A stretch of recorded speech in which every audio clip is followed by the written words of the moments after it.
Hi, I'm Pete Scudder, president of Scudder Roofing and Scudder Solar. We're here today at Rancho Cielo. Rancho Cielo is an incredible program that Judge John Phillips has put together after his retirement. And we're honored to be here today helping him with a construction project on his transitional housing. The beauty about this is bringing community together with this organization, that John's vision, and helping these kids. We're out there training some kids right now how to be roofers, putting shingles on. Some of these projects around my background here are projects that they worked on, Scudder Roofing with John's team, with the students to help them learn, help them get an education, help them get a trade. You get jobs, these kids feel good about themselves, and it motivates them to go in better directions than their previous choices. These kids are troubled kids. They came from some difficult families. A lot of them ended up in gangs. A lot of them ended up in prison. This is one of their last hopes to salvage that, and with John's help, this has been a great program, and he's turning out kids. I think there's 133 kids now, he said, going to graduate this year. So the program is well and on its way. He's keeping kids out of prison. I'm just honored again to be part of this program. A little bit we can do is, as a roofing contractor and a solar contractor out here to help John and get these kids on the right track is something I'm real proud to be able to do.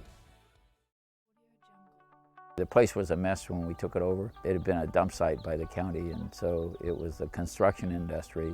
A lot of the prominent people, Pete Scudder was one of them that came in when we got started. And the first time we had the big grand opening, Pete and his guys were up there roofing getting the roof done that morning before we started the big event that afternoon.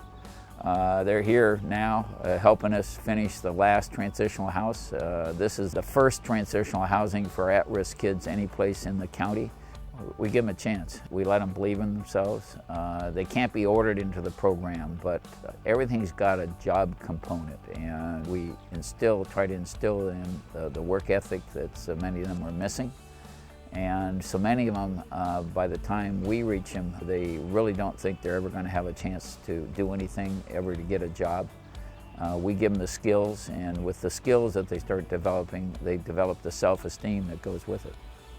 Well, it's fun. These kids, these kids we're working with, they don't know much, and which can be good and bad. They don't know any bad habits, so you can kind of teach them the things they should be doing. Some people, when you start training them, they've already been trained through other entities, and they might come with bad habits. These kids don't have bad habits in that sense. They want to come here, you give them a tool, you show them how to use it, and they learn the correct way. So it's been a real experience, not only for me, but for my foremans who have worked with these kids to kind of get them a better situation and learn the trade. It helps our trades. It gets people back into our trades. The trades are losing a lot of people, but it's getting good, young, healthy people into our trades, and they can support their families with this type of program.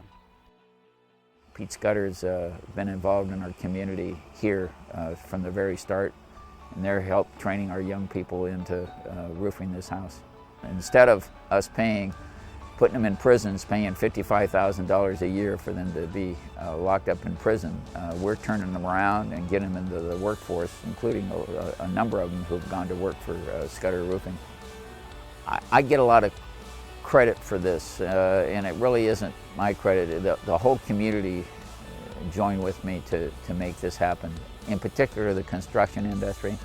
And every time I've needed something, it's been the construction industry and Pete Scudder and Scudder Roofing in particular that steps up to give us a hand, just like we're having today and tomorrow, a hand of his people training our young people, and our young people learn from them. And it's been a great partnership, and this has turned out to be a public-private partnership that's they come from all over the state now to look at us and emulate what we're doing here. When John had a vision to take this thing and make something happen, I came up here and said, wow, he has quite a project in front of him. So at that particular point, I saw his vision, saw his clarity, and want to be part of this program. I'm real proud to be part of it, but it's good. You come up here for the restaurant on a Friday night, you come here just to see John. They got fishing, they got a fishing pond up there. It's just what happens in the last few years with public support and the community behind this, the peninsula as well as Salinas, and even all the tri-counties behind this program here. It's just incredible. I didn't think it could build as fast as it has, benefit as many as it has, and it's just done an incredible job for so many, and including myself for being part of it. giving back is this makes me feel good, makes me feel like I'm doing something for the community, that you can really see the results that are impacting everybody's lives, kids' lives and all our lives, for taking kids off the street.